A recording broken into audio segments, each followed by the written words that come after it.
వైఎస్ఆర్సీపీ అధినేత జగన్మోహన్ రెడ్డికి speaker Ayyanna Patrudu bumper offer ఇచ్చారు. జగన్మోహన్ రెడ్డి ప్రజల కోసమైనా సరే అసెంబ్లీకి రావాలని, అసెంబ్లీకి రాకుండా ఉండడం మంచి పరిణామం కాదు అని చెబుతూనే నిబంధనల ప్రకారం అందరికీ మాట్లాడేటువంటి సమయాన్ని మేము కేటాయిస్తాము, అలాగే అన్ని పార్టీలకు చెందినటువంటి సభ్యులను కూడా మేము గౌరవిస్తాము అంటూ అయ్యన్న పాత్రుడు గారు జగన్మోహన్ రెడ్డికి ఆఫర్ ఇచ్చినటువంటి నేపథ్యంలో దీని మీద మనం విశ్లేషణ చేసుకునేటువంటి ప్రయత్నం చేద్దాం. ప్రస్తుతం మనతో పాటున్నారు ప్రముఖ రాజకీయ విశ్లేషకులు, ప్రముఖ సీనియర్ జర్నలిస్ట్ దుర్గా వడ్లమణి గారు. వారితో మాట్లాడదాం. దుర్గారు నమస్తే అండి. నమస్తే అండి. దుర్గారు, జగన్మోహన్ రెడ్డికి స్పీకర్ అయ్యన్న పాత్రుడు ఒక ఆఫర్ అయితే ఇచ్చారు. జగన్మోహన్ రెడ్డి ప్రజల కోసమైనా సరే అసెంబ్లీ సమావేశాలకి రావాలి, అసెంబ్లీకి రాకుండా ఉండడం అనేది మంచిది కాదు అని చెబుతూనే మేము నిబంధనల మేరకు అందరికీ, అంటే సభ్యులందరికీ కూడా సమయాన్ని కేటాయిస్తాము, అన్ని పార్టీలకు చెందినటువంటి సభ్యులకి మేము గౌరవం ఇస్తాము అంటూ ఆయన చెప్తున్నటువంటి నేపథ్యంలో జగన్మోహన్ రెడ్డి రానున్న రోజుల్లో అసెంబ్లీకి వెళ్ళే అవకాశం ఉందా లేదా అంటే ఏం చెప్తారు? ఇప్పుడు మొన్నటి వరకు ఆయన అసెంబ్లీకి రానన్నాడు. ఎందుకు రానన్నాడు ఆయన? నేను వస్తే అంటే మనకు గుర్తుంటే ప్రమాణ స్వీకారం రోజు జగన్మోహన్ రెడ్డిని మంత్రుల తర్వాత చేయించారు అనేది ఆయన ఆరోపణ. ప్లస్ ఆయన దాన్ని ఏమంటారు, ప్రమాణ స్వీకారం చేయడానికి ముందు ఒక 5 నిమిషాలు ముందు వచ్చారు, అవుతూనే తర్వాత ఒక 5 నిమిషాల్లో వెళ్ళిపోయారు. అంతకుముందు అంటే ఎమ్మెల్యేలుగా ఎన్నికైన మిగతా వాళ్ళని కూడా పట్టించుకోకుండా 10 మందినో 11 మందినో ఆయన పాటికి ఆయన వెళ్ళిపోయారు 5 నిమిషాల్లో. మరి అది వాళ్ళని అవమానపరిచినట్టే కదండి. నీతో పాటు అన్ని సంవత్సరాలు ఉండి వాళ్ళు నెగ్గారు కదా, నెగ్గిన వాళ్ళు ప్రమాణ స్వీకారానికి వచ్చారు. వచ్చినప్పుడు అట్లీస్ట్ వైసీపీ వాళ్ళు ప్రమాణ స్వీకారం చేసే వరకు ఉండి వెళ్తే బాగుండేది. సరే వెళ్ళిపోయారు. తర్వాత కూడా సభకి రారు అన్నారు, వచ్చారు. ఆయన వచ్చినప్పుడు ఏమంటాడు ఆయన, నాకు అందరితో పాటు కాదు, నాకు ఎక్కువ సమయం కేటాయించాలి సభలో మాట్లాడటానికి అంటాడు ఆయన. అది ఎలా కుదురుతుంది? ఇప్పుడు ఆయన ప్రతిపక్ష నేత కాదు, నెంబర్ 1. తర్వాత ఒక సామాన్య ఎమ్మెల్యే, ఇప్పుడు ఒక మాజీ ముఖ్యమంత్రి. కాబట్టి అతనికి ఎంత కేటాయించాలో అంతే కేటాయిస్తారు. ఇప్పుడు గతంలో చంద్రబాబుకి కూడా అలాగే చేసి ఉంటారు కదా, ఏమి ఎక్స్ట్రా ఆయనకేమి ఇచ్చి ఉండరు. సో అదే ప్రకారం ఈయనకి నడుస్తుంది. ఇంకొకటి, అయ్యన్న పాత్రుడు అంతకుముందు ఏమన్నాడు, మీరు ఓడిపోయారు కానీ చచ్చిపోలేదు కదా అన్నాడు. అది మనసులో పెట్టుకున్నాడు జగన్మోహన్ రెడ్డి. ఇంత మాట అంటావా నన్ను అని అంటూ ఆయన ఏమన్నారంటే, నాకు ప్రతిపక్ష హోదా ఇవ్వాలని ఆయన కోర్టు మెట్లు ఎక్కారు. కాబట్టి అది తేలాలి. అది తేలకుండా ఆయన శాసనసభకి రాడు.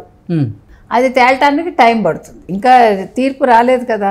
అంటే ప్రతిపక్ష హోదా ఇవ్వమని జగన్మోహన్ రెడ్డి కోర్టును ఆశ్రయించినటువంటి నేపథ్యంలో కోర్టు గనక దాని తీర్పును గనక తొందరగా వెల్లడించకపోతే అప్పటి వరకు ఇక జగన్మోహన్ రెడ్డి అసెంబ్లీ సమావేశాలకు వెళ్ళేటువంటి పరిస్థితి లేదా అంటే ఏం చెప్తారు?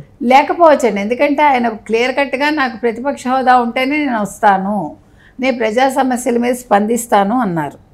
కాబట్టి పేర్ని నాని లాంటి వాళ్ళు ఇంకా శాసనసభ సమావేశాలు మొదలవ్వలేదు కదా, మొదలైతే చూద్దాం అప్పుడు వస్తారు జగన్మోహన్ రెడ్డి అంటే, నీకు జగన్మోహన్ రెడ్డి చెప్పారా? జగన్మోహన్ రెడ్డి ఎవరితో మాట్లాడతాడా, లేకపోతే ఎవరికైనా చెప్తాడా, లేదా ఎవరైనా చెప్తే వింటాడా? ఆయన డెసిషన్స్ అన్నీ కూడా అప్పటికప్పుడు ఉంటాయి. అంటే ఆయన మనసుకి ఏం తోస్తే చేస్తాడు ఆయన, ఆయన ఎవడి మాట వినడు. కాబట్టి ఇప్పుడు ఆయనకి యాక్చువల్గా అలా అనుకుంటే మొన్న కూడా వచ్చి ఉండొచ్చు కదా, బడ్జెట్ సమావేశాలకు వచ్చాడు ఆయన. ఆయన రావాలి కదా, అట్లీస్ట్ ఆ రోజైనా రావాలి కదా, రాలేదు అంటే ఒక శాసనసభ సభ్యుడిగా ఆయన మరి అలా తప్పు చేసినట్టేగా. నిన్ను ప్రజలు ఎన్నుకున్నారు, ప్రజలు నీకు గౌరవం ఇచ్చారు, ఇచ్చి నేను ఎమ్మెల్యేగా ఎన్నుకున్నప్పుడు నువ్వు వచ్చి వాళ్ళ తరఫున వాదనలు వినిపించాలి కదా. అంటే వాదనలు అంటే నియోజకవర్గం తరఫున వాళ్ళకి ఏ సమస్యలు ఉన్నాయో చెప్పాలి కదా, అవేమీ చేయలేదు. మరి ఇప్పుడు ఫ్యూచర్లో వస్తామని ఎలా కలగంటారు ఎవరైనా? ఇప్పుడు పేర్ని నాని ఏమంటున్నాడు, శాసనసభ సమావేశాలు మొదలయ్యాయా, మొదలైనప్పుడు మాట్లాడదాము, మా నాయకుడు వస్తాడో రాడో మీరెలా చెప్తారు అంటున్నాడు. మీ నాయకుడు ఖచ్చితంగా చెప్పాడు కదా, నేను ప్రజల పక్షాన్ని మాట్లాడాలంటే నాకు ప్రతిపక్ష హోదా ఉండాలి అని చెప్పాడు కదా. అది చెప్పకుండా సరే కోర్టు కేసు ఆ తేలాక చూసుకుందాం, ఈలోగా నేను వస్తాను అని స్టేట్మెంట్ ఇచ్చాడు ఆయన. ఇవ్వలే కదండి. ఇప్పుడు ఆయన ఖచ్చితంగా ఉన్నాడు, నాకు ప్రతిపక్ష హోదా ఉండాలి, ప్రతిపక్ష హోదా ఉంటే క్యాబినెట్ ర్యాంక్ వస్తుంది, ఆయనకు కావాల్సింది అది. ఇప్పుడు ఒక పక్క సెక్యూరిటీ కావాలని కోర్టుకు వెళ్ళాడు, నాకు సెక్యూరిటీ లేదు కాబట్టి, సరైన సెక్యూరిటీ లేదు కాబట్టి నేను రానంటాడు. నాకు కారు సరిగా లేదు, మీరు ఇచ్చింది గవర్నమెంట్ ఇచ్చింది కాబట్టి నేను రానంటే. అంటే నిబంధనల మేరకు సభ్యులందరికీ మేము సరైనటువంటి సమయాన్ని కూడా కేటాయిస్తాము అంటూ అయ్యన్న పాత్రుడు గారు చెప్తున్నటువంటి నేపథ్యంలో కూడా జగన్మోహన్ రెడ్డి వచ్చేటువంటి పరిస్థితి ఉండదంటారా? అయితే అసలు అయ్యన్న పాత్రుడు అంటే భయం అండి జగన్కి. ఆయన అంతకుముందు కూడా అందుకే కదా రాడు, ఆయన నోరంటే అందరికీ భయం. కానీ స్పీకర్ అయ్యాక ఆయన నోరు అదుపులోనే ఉంది చెప్పాలంటే. ఆయన నోరు పడేసుకోవట్లా. కాకపోతే అయ్యన్న పాత్రుడు క్లియర్గా చెప్పాడు, రండి జగన్మోహన్ రెడ్డి గారు, మీరు ఒక శాసనసభ సభ్యులు, మీరు రావాలి, మీరు ఒక ఎమ్మెల్యే, పులివెందుల నియోజకవర్గం ప్రజలు మిమ్మల్ని ఎమ్మెల్యేగా ఎన్నుకున్నారు, మీరు వారి మాట గౌరవం ఇచ్చి మీరు రావాలి, మీరు ఒక మాజీ ముఖ్యమంత్రి, మీరు ఒక ఎమ్మెల్యే మాత్రమే ఇప్పుడు, అయినా కూడా మీకు ఇవ్వాల్సిన సమయం మీకు ఇస్తాం, అంటే చట్టపరంగా ఎంత ఇవ్వాలో అంత ఇస్తాం, కాబట్టి మీరు వచ్చి శాసనసభలో మీ వాణి వినిపించండి అంటున్నారు. మీరు ఏమి ఇబ్బంది పడద్దు, మీరు రండి, మీకు తగిన గౌరవం మేము ఇస్తాము, ప్రతి సభ్యుడికి గౌరవం ఇవ్వాల్సిన అవసరం అంటే ఆ బాధ్యత నా మీద ఉంది, ఒక స్పీకర్గా మీకు ఇవ్వాల్సిన గౌరవం మీకు ఇస్తాను, ఒక శాసనసభ సభ్యుడిగా మీకు ఇవ్వాల్సిన గౌరవం ఇస్తాము, ఒక మాజీ ముఖ్యమంత్రిగా మీకు ఇవ్వాల్సిన గౌరవం ఇస్తామని క్లియర్ కట్గా ఆయన చెప్తున్నాడు. మీరు వచ్చి శాసనసభ సమావేశాలకి హాజరవ్వండి అని అడుగుతున్నాడు ఆయన. మీరు ముఖ్యంగా ఇప్పుడు జగన్మోహన్ రెడ్డి కూడా ఆలోచించుకోవాలండి.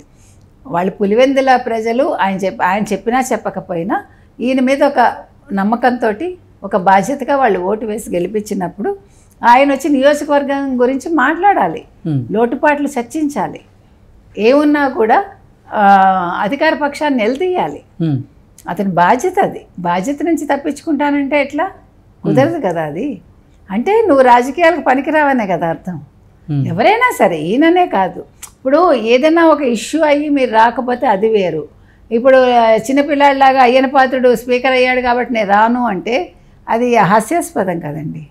మీకు అక్కడ ఎప్పటికీ వైఎస్ఆర్సీపీకి కనుక ప్రతిపక్ష హోదా ఇవ్వకపోతే ఇక ఈ 5 సంవత్సరాలు కూడా జగన్మోహన్ రెడ్డి అసెంబ్లీకి వెళ్ళేటువంటి పరిస్థితి ఉండదా అంటే ఏం చెప్తారు? ఖచ్చితంగా ఉండకపోవచ్చండి, సందేహం లేదు. ఎందుకంటే జగన్మోహన్ రెడ్డి ఒకటి అనుకున్నారంటే అది అయ్యే వరకు నిద్రపోడు ఆయన, లేకపోతే పని చేయడు ఆయన. ప్రతిపక్ష హోదాతో వచ్చే క్యాబినెట్ హోదా ప్లస్ తనకి సరైన సెక్యూరిటీ, అంటే జూన్ 3 వరకు ఏ సెక్యూరిటీ ఉందో అది కావాలంటున్నాడు. జూన్ 3 వరకు అంటే 936 మందో 938 మందో ఆయనకు సెక్యూరిటీ ఉంది. దానికి నిన్నను అంబటి రాంబాబు గారు కాదు 139 మందే అన్నాడు ఆయన. అంటే ఒక ఎమ్మెల్యేగా గేటు దగ్గర నుంచి అసెంబ్లీ హాల్లోకి వెళ్ళాల్సిన పరిస్థితి వస్తుందనే జగన్మోహన్ రెడ్డి అసెంబ్లీ సమావేశాలకు రావడం లేదా? మరి మొన్న అతనికి కారు రానిచ్చారు కదా, కానీ ప్రతిసారి అలా రానివ్వాలని ఆయన రూల్ ఏం లేదుగా. ఇప్పుడు ఒక ఎమ్మెల్యే కాబట్టి ఒకవేళ కోర్టు కూడా అతనికి ఏమనాలి, ప్రతిపక్ష హోదా ఇవ్వక్కర్లేదని చెప్పిందని అనుకుందాం. ఆయన ప్రతిపక్ష హోదా ఇవ్వలేదండి, అప్పుడు హీ హ్యాస్ టు వాక్, అంతే, నడిచి రావాలి. నడిస్తే ఏమైపోతుంది, ఆయన కందిపోతాడా? ఆయన మనిషే కదా.